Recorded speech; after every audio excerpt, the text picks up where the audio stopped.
Hello my dear students, welcome and welcome back to your own YouTube channel Mission 2. So today in this video we are going to discuss some important questions of class 9th and it would be very helpful for your examination. So watch this video till the very end and without any delay let's get into the video. तो पहले हम आपको एक चीज़ बताना चाहते हैं कि आपका मेन एग्जामिनेशन में जो भी क्वेश्चन आने वाला है बिल्कुल इसी पैटर्न पे आने वाला है। सो आपको बिल्कुल भी घबराना नहीं है मेन एग्जामिनेशन के लिए। आप लोग को थोड़ा बहुत डर लग रहा होगा कि पता नहीं कैसा होगा क्या होगा, लेकिन आपको उसके बारे में बिल्कुल भी नहीं सोचना है। बस आप इस वीडियो को देखिए, आपको समझ में आ जाएगा कि बस इसी पैटर्न पे रहेगा। थोड़ा बहुत इधर उधर हो सकता है लेकिन आपका इसी पैटर्न पे रहेगा। और पैसेज से बहुत ईजी क्वेश्चन आ रहा है। अभी हम पैसेज कराएंगे तो आपको पता चल जाएगा कि कितना ईजी है। तो चलिए स्टार्ट करते हैं और पैसेज से ही सारा आंसर आपको मिल जाएगा, ठीक है। तो चलिए स्टार्ट करते हैं।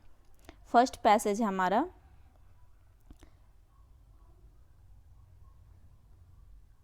Florence Nightingale was born on 15 May 1820 in Italy. जो फ्लोरेंस नाइटिंगेल थी एक लेडी का नाम है और ये लेडी बहुत ही बहादुर लेडी है। अभी पैसेज में पता चल जाएगा। Florence Nightingale was born on 15 May 1820 in Italy.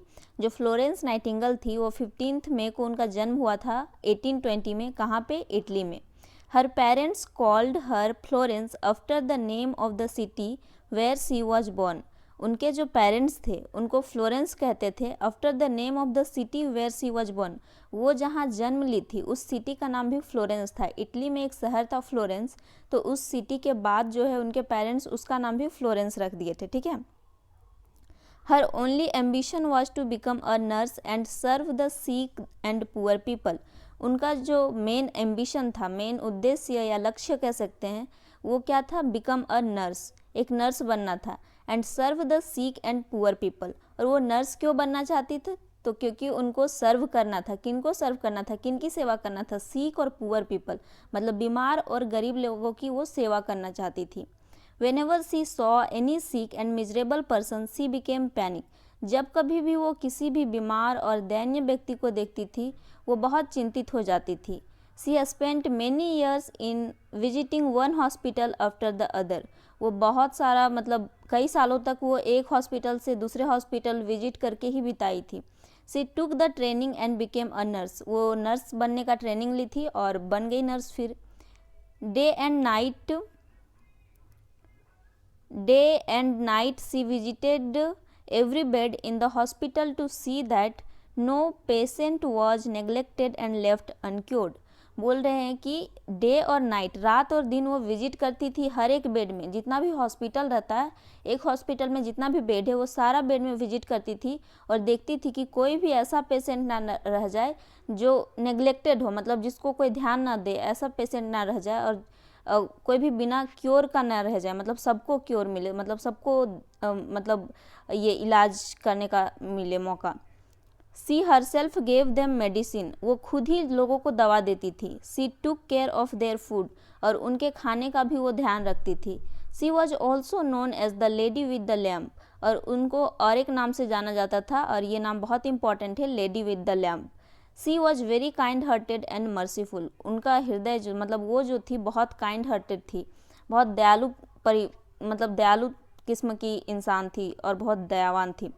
तो लेडी विद द लैम्प उनको क्यों कहा जाता है? तो क्या हुआ था ना कि जब भी वो किसी हॉस्पिटल में जाती थी या कोई भी ऐसा सैनिक छावनी में जहाँ पे सैनिक लोग बीमार होते थे, तो रात को जब लाइट नहीं रहता था तो वो लैम्प के सहारे ही सबके बेड पे जाके देखती थी कि किसको दवा चाहिए, किसको पानी चाहिए। तो इसलिए उनका नाम लेडी विद द लैम्प दे दिया गया था। अब चलिए क्वेश्चन करते हैं। क्वेश्चन में क्या बोल रहा है हम लोग का? बोल रहा है कि Florence Nightingale was born in. अब फ्लोरेंस नाइटिंगेल कब जन्म ली थी? तो देखिए यहाँ पैसेज में ही हमारा दिया हुआ है, फर्स्ट लाइन में ही 1820 में। तो आंसर हमारा क्या हो जाएगा? 1820 हो जाएगा।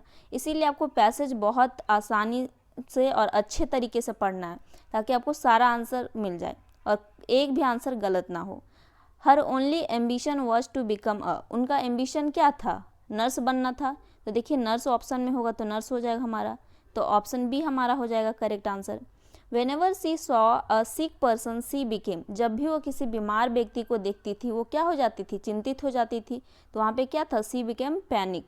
तो पैनिक हो जाएगा हमारा आंसर, आंसर 4 हो जाएगा। नेक्स्ट क्वेश्चन है सी वॉज ऑल्सो नोन एज, उनको क्या और एक नाम किस नाम से जाना जाता था। तो देखिए यहाँ पे the lady of the lamp, the lady with the lamp, the lady for the lamp. अब देखिए आपको कंफ्यूज बिल्कुल भी नहीं होना है, आपको हड़बड़ी में कोई सा भी गलत आंसर नहीं करके आना है। अब आपको मिलाना है कि the lady with the lamp था या क्या था। तो करेक्ट आंसर हमारा है the lady with the lamp. आपको आराम से क्वेश्चन भी पढ़ना है, पैसेज भी, ताकि जानबूझ के आपका गलती ना हो जाए, ठीक है। नेक्स्ट है find a word which means ambition. अब देखिए यहाँ पे एक वर्ड दिया हुआ एम्बिशन, इसका मतलब क्या होता है, लक्ष्य। तो इसका सिमिलर मीनिंग होता है, वैसा वर्ड चूज करना है। तो एम का मतलब क्या होता है, एम मतलब भी लक्ष्य होता है, तो हमारा आंसर क्या हो जाएगा, एम। लेकिन एक चीज़ यहाँ ध्यान दीजिए, देखिए ये नहीं बोला है कि पैसेज से चूज करना है, केवल बोला है कि find a word which means ambition. तो यहाँ पैसेज में नहीं भी मिलेगा तो चलेगा, लेकिन कभी कभी दिया रहता है कि find a word from the passage which means ambition. तो आपको ये ध्यान रखना है, ठीक है। नेक्स्ट पैसेज है हमारा, water is one of the most important natural resources. पानी जो है बहुत ही बहुत ही क्या बोले इम्पॉर्टेंट नेचुरल रिसोर्स है। नेचुरल रिसोर्स मतलब प्राकृतिक संसाधन है। With the rising population there has been an increasing pressure on the earth resources. बोल रहा है कि जैसे जैसे पॉपुलेशन बढ़ रहा है उसके साथ जो है मतलब जितना भी अर्थ में रिसोर्सेज है, जितना भी संसाधन है, वो सब का प्रेशर भी बढ़ रहा है। कि मतलब जैसे पानी ख़त्म हो रहा है तो उसका प्रेशर बढ़ रहा है कि पानी कैसे लाया जाए, कोयला ख़त्म हो रहा है तो उसका प्रेशर बढ़ रहा है कि कोयला कहाँ से आएगा। तो पॉपुलेशन के वजह से जितने भी अन्य संसाधन हैं वो सब का प्रेशर भी बढ़ रहा है। Scarcity of water has been felt throughout the country. Scarcity का मतलब होता है कमी, पानी की कमी महसूस की जाती है पूरे देश में। आप लोग देखिएगा अभी फरवरी चल रहा है, मार्च तक तो ठीक है, अप्रैल मई में पानी का कमी सबको महसूस होने लगता है। Efforts have been made to collect water by building dams. अब देखिए एफर्ट किया जाता है पानी को कलेक्ट करने का, कैसे, बाय बिल्डिंग डैम्स, डैम को बना के पानी कलेक्ट करने का एफर्ट किया जाता है। Wells have also been dug to create ground water structure. अब कुआं भी खोदा जाता है ग्राउंड वाटर को क्रिएट करने के लिए, मतलब ग्राउंड वाटर को पाने के लिए, but this is not enough. लेकिन कुआं भी सूख जाता है, ये इनफ नहीं है। Wise conservation of water is needed. One of the most popular veg, एक सेकेंड, ठीक है चलिए, one of the most popular ways of conservation is rain water harvesting.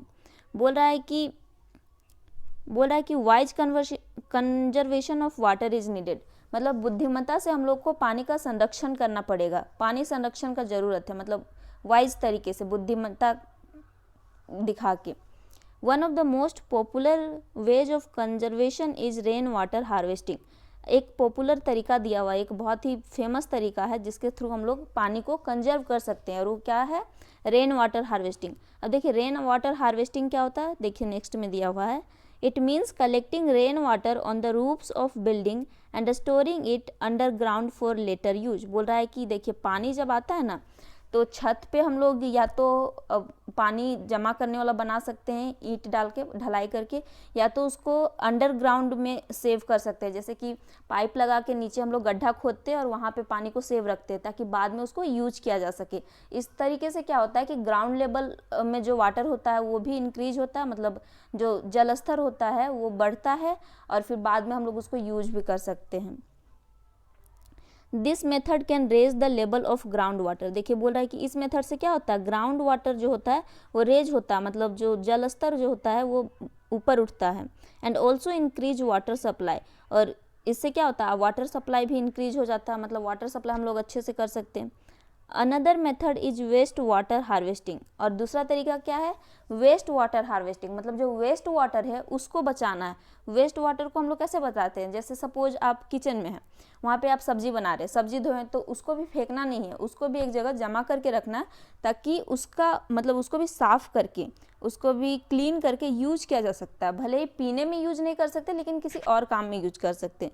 तो वही बोल रहा है कि water from kitchens and bathrooms is collected and clean. Kitchen और बाथरूम से जो पानी आता है उसको भी कलेक्ट किया जाता है और साफ़ किया जाता है। It can then be used for purpose other than drinking. पानी पीने के अलावा इसको दूसरे पर्पस के लिए भी यूज किया जा सकता है। ठीक है, तो हम लोग देख लिया। अब क्वेश्चन देखते हैं क्या बोल रहा है क्वेश्चन में। What is one of the most important natural resources? Most important natural resource क्या है? सबसे इंपॉर्टेंट चीज़ क्या है? वाटर है। रॉक्स, सिल्वर, गोल्ड ये सब बाद में, पहले पानी है तभी ये सब हम लोग सोचते हैं। अगर सपोज आपके पास पानी नहीं है तो आपके पास गोल्ड कितना भी रहे कोई फ़ायदा नहीं। नेक्स्ट क्वेश्चन है what is one of the most popular ways of water conservation? Most popular जो तरीका है वाटर कंजर्वेशन का उसको लिखना। तो दो तरीका बताया था, दो में से देखिए इसमें क्या दिया हुआ, ये सोलर एनर्जी तो होगा नहीं, प्लांटेशन भी नहीं होगा। रेन वाटर हार्वेस्टिंग, तो फर्स्ट नंबर हमारा आंसर हो जाएगा रेन वाटर हार्वेस्टिंग। नेक्स्ट है one of the advantages of rain water harvesting. अब देखिए रेन वाटर हार्वेस्टिंग का एक एडवांटेज लिखना है, उससे क्या होता है ग्राउंड वाटर का जो लेवल होता है वो इंक्रीज होता है। तो देखिए दिया होगा इसका ऑप्शन, तो देखते हैं। हाँ देखिए यहाँ पे दिया हुआ है it raise the ground water level. Next है waste water cannot be used for. अब वेस्ट वाटर को हम किस में यूज नहीं कर सकते हैं? गार्डनिंग में तो यूज कर ही सकते हैं, वॉशिंग में भी यूज कर सकते हैं, क्लीनिंग में भी यूज कर सकते हैं, ड्रिंकिंग के लिए यूज नहीं करते। तो आंसर हो जाएगा हमारा ड्रिंकिंग। नेक्स्ट है which word in the passage means gather. अब देखिए एक ऐसा वर्ड चूज करना है पैसेज से जिसका मतलब हो गैदर। तो गैदर का मतलब क्या होता है? कलेक्ट करना, जमा करना। तो यहाँ पे देखिए क्या कलेक्ट है, ये दिया हुआ है वाटर कलेक्शन ऐसे करके दिया हुआ है। पैसेज में आपको ये वर्ड मिलेगा, दिखा देते हैं आपको। देखिए यहाँ पे दिया हुआ है, किधर चला गया ये हमारा, देखिए यहाँ पे दिया हुआ efforts have been made to collect water by building dams. तो पैसेज में भी है ये, तो ये हमारा राइट आंसर हो जाएगा कलेक्ट। ठीक है, अब है हमारा नेक्स्ट क्वेश्चन जो है हमारा ये एप्लीकेशन है और इस पर हमको भरना है। तो देखिए एप्लीकेशन भरने से पहले ना आपको दाहिने बाएं दोनों साइड का देख लेना है आपको सेंटेंस कि क्या कह रहा है। इसमें आपको बहुत इजी होगा भरना, मतलब कोई भी कन्फ्यूजन नहीं रहेगा। देखिए यहाँ पे ना एक बेटा है, योर अफेक्शनेट सन राहुल। राहुल जो है अपने पापा को लेटर लिख रहा है। तो जब भी हम अपने बड़ों को लिखते हैं तो डियर से स्टार्ट करते हैं, my dear uncle, my dear father. तो यहाँ पे देखिए डियर हो जाएगा फर्स्ट में। तो देखते हैं ऑप्शन, इसका ऑप्शन क्या दिया हुआ डियर। तो 11 का क्या हो जाएगा फर्स्ट नंबर हो जाएगा। नेक्स्ट हमारा है, नेक्स्ट है I am well here and hope you to be the same. I dash you in the last letter to send me 1000 rupees. अब देखिए यहाँ 12 नंबर में क्या है, I dash you in the last letter. अब last letter के बारे बात कर रहा है, मतलब पास्ट के बारे बात कर रहा है। तो अब यहाँ कुछ भी आएगा तो वो पास्ट में होगा। अब देखते हैं ऑप्शन क्या क्या दिया हुआ है। Right, wrote, is writing, written. अब देखिए ये तो सिंपल प्रेजेंट टेंस में दिया, ये पास्ट में दिया हुआ। वर्ब का सेकेंड फॉर्म क्या दिखाता है? पास्ट को दिखाता है। इज राइटिंग तो ये कॉन्टिन्यूअस में है और रिटन ये हमारा परफेक्ट में है। तो क्या हो जाएगा? रोट हो जाएगा। तो हमारा सेकेंड हो जाएगा। तो यहाँ पे हो जाएगा I wrote you in the last letter to send me 1000 rupees. I am in great. अब देखिए कोई भी पत्र क्यों लिखता है? जब वो मुश्किल में हो। तो ये क्या बताना चाह रहा कि मैंने आपको लास्ट लेटर में 1000 रुपये भेजने के लिए बोला था, आई एम इन ग्रेट। अब देखिए ऑप्शन क्या बोल रहा है। नेक्स्ट है ऑप्शन 13 नंबर में क्या बोल रहा है, आई एम इन जॉय। खुशी खुशी कोई रहेगा तो लेटर लिखेगा नहीं पैसा मांगने के लिए, हैप्पी रहेगा तो नहीं लिखेगा लेटर। डिफ़िकल्टी में था इसीलिए वो लेटर लिख रहा था पापा के पास। तो यहाँ पे आंसर हो जाएगा हमारा डिफ़िकल्टी। नेक्स्ट है हमारा a period of 15 days have gone by and I have not yet. बोल रहा है कि 15 दिन का समय बीत गया और अभी तक हमको क्या नहीं हुआ, द अमाउंट, मतलब हमको अमाउंट नहीं मिला है। तो देखिए ऑप्शन क्या है, यहाँ पे देखिए हैव है यहाँ पे, तो यहाँ पे जो भी आएगा वर्ब का थर्ड फॉर्म आएगा। यहाँ हैव है तो यहाँ पे क्या आएगा, जो भी आएगा वर्ब उसका थर्ड फॉर्म आएगा क्योंकि परफेक्ट टेंस है। तो देखिए यहाँ पे रीच्ड, रिसीव्ड, रीच्ड तो होगा नहीं क्योंकि पहुँचने का बात नहीं कर रहा है, रिसीव का बात कर रहा है। अब रिसीव में भी देखिए स्पेलिंग मिस्टेक यहाँ पे हुआ होगा, RECEIVED RECIEVD। तो ये सेकेंड नंबर हो जाएगा। एप्लीकेशन ये क्या बोलते हैं, स्पेलिंग भी आपको देखना है क्योंकि दोनों जगह रिसीव्ड रिसीव्ड है, लेकिन अगर किसी को स्पेलिंग नहीं आ रहा है तो उसमें भी गलती हो सकता है। तो ये हमारा सेकंड नंबर आंसर हो जाएगा रिसीव्ड। नेक्स्ट है हमारा 14 में क्या है, रिसीव द अमाउंट। 14 ही हम लोग अभी किए ना, हाँ 14 कर लिए। 15 है आई हैव टू। देखिए अब यहाँ पे हैव टू है। जब भी हम आपको बार बार बताएं जब भी टू रहता है तो इसके बाद जो भी वर्ब का फॉर्म आता है वो फर्स्ट फॉर्म आता है क्योंकि ये इन्फिनिटिव अपने साथ फर्स्ट फॉर्म को लेके आता है। तो इसके बाद हमारा जो भी यहाँ वर्ब आएगा वो फर्स्ट फॉर्म में होगा। तो देखते हैं 15 में क्या है ऑप्शन, गेट, टेक, रिसीव। पहले देखते हैं सेंस क्या है, I have to dash my school fees, tuition fees and so on. अब देखिए उसको क्या करना है, स्कूल फी देना है, ट्यूशन फी देना है, तो देने के लिए पे का यूज करते हैं। तो अब देखिए क्या हो जाएगा, गेट, टेक, रिसीव तो होगा नहीं, पे हो जाएगा। तो हमारा आंसर हो जाएगा 4th नंबर, पे हो जाएगा। नेक्स्ट क्वेश्चन है हमारा, देखिए ग्रामर से रिलेटेड क्वेश्चन आ गया। अब फर्स्ट क्वेश्चन क्या बोल रहा है, आई सॉ अ। अब आई सॉ अ क्या मतलब, इसमें आर्टिकल भरना है। तो एलिफेंट, एलिफेंट क्या है हमारा, एलिफेंट स्टार्ट किससे हो रहा है, वॉवेल लेटर से स्टार्ट हो रहा है।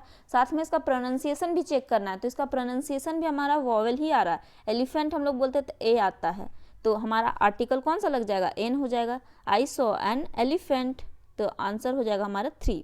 प्लीज़ गिव मी, अब देखिए प्लीज़ गिव मी हम किसी से क्या मांगेंगे, उसका बुक मांगेंगे। तो यहाँ पे please give me your book हो जाएगा, इसमें आंसर हो जाएगा 1st number. The present perfect form of the verb in, अब देखिए प्रेजेंट परफेक्ट फॉर्म पूछा है वर्ब का, तो हम लोग क्या जानते हैं, प्रेजेंट परफेक्ट टेंस में हैज़ हैव के बाद वर्ब का 3rd फॉर्म आता है।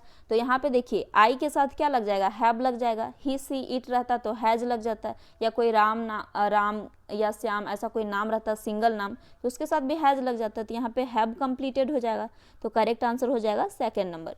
अब देखिए नेक्स्ट क्या है, you dash follow the discipline. अब देखिए हम लोग क्या आपको कितना बार बताएं कि कभी भी अगर किसी को सजेशन देना हो तो शुड का यूज किया जाता है। हम लोग क्या बोलते हैं कि तुमको डिसिप्लिन फॉलो करना चाहिए। तो यहाँ पे क्या हो जाएगा, हैज़ तो होगा नहीं, हैव हैड भी नहीं होगा, ये सब परफेक्ट टेंस में आता है, तो बचा क्या, शुड हो जाएगा। और ऐसे भी हम लोग जानते हैं सजेशन के लिए शुड का यूज किया जाता है, you should follow the discipline. Next है हमारा, नेक्स्ट है dash I have a glass of water. अब देखिए कोई यहाँ पे पूछ रहा है कि मैं एक गिलास पानी ले सकता हूँ, तो देखिए मे का यूज किया जाता है किसी से परमिशन लेने के लिए, अनुमति लेने के लिए, लेकिन यहाँ पे मे तो कहीं दिख नहीं रहा है, तो बचा क्या, कैन। कैन का भी यूज लिया जाता है, अनुमति लेने के लिए कैन का भी यूज किया जाता है। लेकिन अगर दोस्त हो, मतलब दोस्त से अगर हम लोग अनुमति ले रहे हैं तो कैन का यूज करते हैं, लेकिन अगर टीचर वगैरह है तो उन लोग के लिए हम लोग मे का यूज करते हैं। जैसे कि मे आई कम इन सर, यहाँ पे कैन आई कम इन नहीं बोल सकते हैं, लेकिन यहाँ पे क्योंकि ग्लास ऑफ वाटर हम टीचर से तो मांगेंगे नहीं, घर में दोस्त से, भाई बहन से मांगेंगे, तो यहाँ पे कैन का यूज हो जाएगा। और ऐसे भी मे दिया हुआ नहीं है, तो कन्फ्यूजन का नाम तो है ही नहीं यहाँ पे, तो आंसर हो जाएगा हमारा 4th नंबर। द बॉयज वर, अब देखिए यहाँ पे क्या, बॉयज वर, जहाँ पे भी वॉज वर आ जाता है तो ये पास्ट कॉन्टिन्यूअस को दिखाता है। तो इसके बाद जो भी हमारा वर्ब का फॉर्म आएगा वो 4th फॉर्म में आएगा, क्योंकि कॉन्टिन्यूअस में हमेशा 4th फॉर्म आता है। प्रेजेंट में रहता है तो इज एम आ जाता है, पास्ट में तो वॉज वर है, तो यहाँ पे क्या हो जाएगा, जो भी वर्ब का आएगा फॉर्म वो 4th फॉर्म आ जाएगा। तो आंसर हो जाएगा the boys were shouting, 2nd number correct हो जाएगा। नेक्स्ट है देखिए I days to Delhi next month.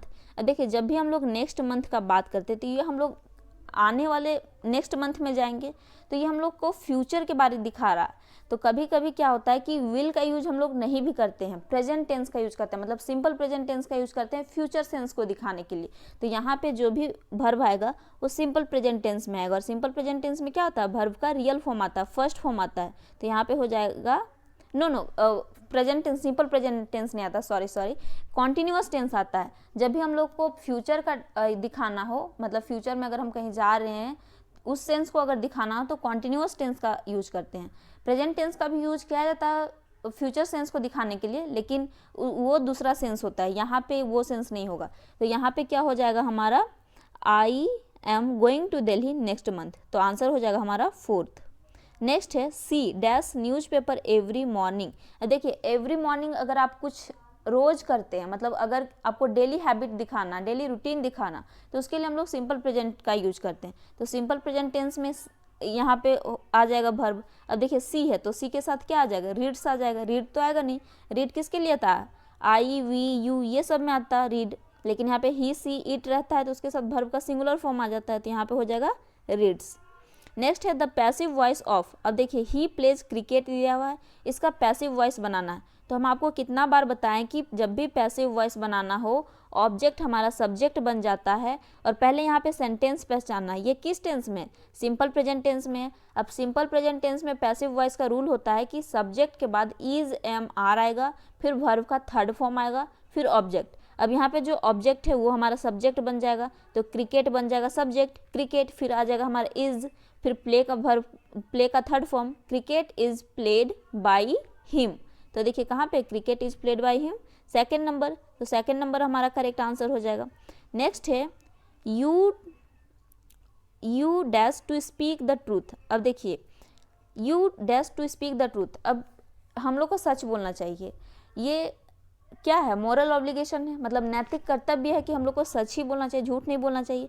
तो यहाँ पे देखिए हम किसी को सजेशन तो दे सकते हैं लेकिन यहाँ पे अप्रोप्रिएट नहीं होगा। क्यों? क्योंकि ये मोरल ऑब्लिगेशन है ना, तो मस्ट तो यहाँ आएगा नहीं। यहाँ पे ऑलरेडी टू दिया हुआ है, तो हम लोग जानते हैं कि आउट टू का यूज होता है मोरल ऑब्लिगेशन के लिए। यहाँ टू दिया हुआ है तो हमारा क्या हो जाएगा, आंसर आउट हो जाएगा। You ought to speak the truth. Next है, देखिए आर्टिकल दिया हुआ है और आपको भरना है। तो जब भी हम लोग कोई भी रिलीजियस बुक का बात करते हैं, कोई भी धार्मिक बुक हो, तो उसके पहले आर्टिकल द का यूज होता है। या तो रामायण हो, महाभारत हो, the Ramayana, the Mahabharata, the Gita, the Quran, ये ऐसा यूज होता है। तो यहाँ पे हो जाएगा हमारा the. Who found a real book. अब देखिए आपका लिटरेचर से क्वेश्चन आ गया, मतलब आपका बुक से, स्टोरी से क्वेश्चन आ गया। तो रियल बुक किसको मिला था, टॉमी को मिला था ना, तो टॉमी हो जाएगा आंसर। और ये चीज़ मार्गी अपने डायरी में लिख रही थी। बिस्मिल्लाह खां वॉज डीपली अटैच टू। अब बिस्मिल्लाह खां डीपली किससे अटैच थे, गंगा नदी से, तो गंगा नदी आंसर हो जाएगा। हुम did Kezia see in her dream. Kezia अपने ड्रीम में किसको देखती है, तो एक बच्चर को देखती है। देखिए यहाँ पे बच्चर, इंग्लिश प्रोनाउंसिएशन बच्चर होता है और हिंदी में हम लोग बुच्चर बोलते हैं, मतलब जो मीट वगैरह सेल करता है। तो आंसर हो जाएगा सेकेंड नंबर। 30 में है व्हाट डज संतोष मीन। अब संतोष का क्या मतलब होता है, ये कितना इजी है बताइए। हम लोग घर में भी बोलते हैं कि संतोष करने सीखो, जितना है उतना में संतोष रखो। तो संतोष का मतलब क्या होता है, सेटिस्फैक्शन। मतलब कि अगर आपके पास कुछ नहीं है, आपको मन कर रहा है और आप उसको पा भी नहीं सकते हैं, तो जितना उसी में खुश रहिए, उसी में संतोष कीजिए। तो संतोष का मतलब क्या होता है, सेटिस्फैक्शन। Albert Einstein was. अब अल्बर्ट आइंस्टीन क्या थे, तो साइंटिस्ट थे। ऑफिसर तो थे नहीं, पोएट भी नहीं थे, नॉवेलिस्ट भी नहीं थे, साइंटिस्ट हो जाएगा आंसर। नेक्स्ट है हमारा who banned the playing of musical instrument called pungi. अब पुंगी को कौन बैन करवाए थे, तो औरंगजेब करवाए थे, आंसर हो जाएगा Aurangzeb. We can make friends with the wind god if we are. देखिए जो हमारा पोएम था उसमें क्या बोल रहे थे पोएट कि अगर दोस्ती करना है हवा से तो हम लोग को स्ट्रांग बनना पड़ेगा, खिड़की दरवाजे सब स्ट्रांग रखना पड़ेगा। क्यों? क्योंकि अगर हवा आएगा और स्ट्रांग नहीं है तो सब उड़ा ले जाएगा। तो इसीलिए हमारा आंसर हो जाएगा स्ट्रांग। तो आंसर है third number. Who comes in the poet's memory when it rains. जब बारिश होता है तो पोएट के यादों में कौन आता है, तो उनकी माँ आती है। पोएट किनको याद करते हैं, माँ को याद करते हैं।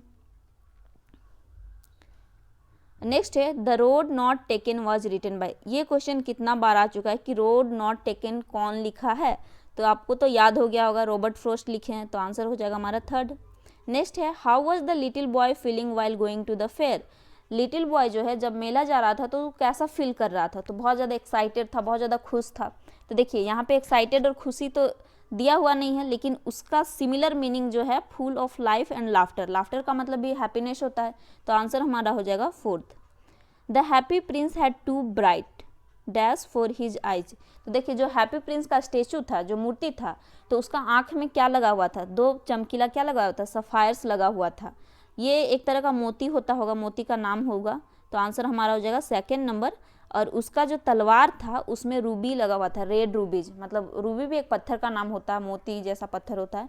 तो यहाँ पे आंसर होगा सेकंड। और अगर यहाँ पे तलवार रहता तो हो जाता हमारा रूबी। नेक्स्ट क्वेश्चन है हमारा Johnsy was suffering from. Johnsy किससे सफ़र कर रही थी, निमोनिया से सफ़र कर रही थी। हु और व्हाट वॉज टोटो। टोटो कौन था बताइए। अब इतना इजी क्वेश्चन पूछा है, टोटो कौन था, एक मंकी था। नेक्स्ट है Irsama is a small town situated in. अब इरसामा कहाँ पे सिचुएटेड है, उड़ीसा के कोस्टल एरिया में सिचुएटेड था। तो आंसर क्या हो जाएगा, फर्स्ट नंबर आंसर हो जाएगा। तो हम लोग सब कंप्लीट कर लिए और देख लिए कितना इजी था। आपको बस इतना पेशेंस रखना है, आपको हड़बड़ाना नहीं है एग्जामिनेशन हॉल में। आपको बिल्कुल जाना है शांति से, आपको एकदम आराम से पहले काम हो जाना है, फिर आपको पैसेज पढ़ना है। पैसेज के बाद देखिए एप्लीकेशन भी बहुत ईजी आता है, तो आप लोग इजीली इतना मार्क्स गेन कर सकते हैं। देखिए पैसेज से हमारा कितना मार्क्स आ रहा है, पैसेज हमारा कितना मार्क्स का होता है, यहाँ पे तो दिया हुआ नहीं है, 1 2 3 4 5, मतलब पैसेज से 10 नंबर का आ रहा है। फिर हमारा एप्लीकेशन से 5 नंबर, तो आराम से आप लोग 15 नंबर ला सकते हैं। फिर ग्रामर भी बहुत ईजी आपका दिया हुआ है। ग्रामर अगर आपको नहीं भी आ रहा है तो आप लोग बुक अगर थोड़ा बहुत पढ़े होंगे तो उससे भी आंसर आप लोग कर सकते हैं। तो बहुत ओवरऑल देखा जाए तो आपको हड़बड़ाना नहीं है, बस शांति से आपको सारा सॉल्व करना है। तो that's all for today's video and I hope you got it and all the best for your examination. I will meet you in next video. Till then, bye bye. Take care of yourself.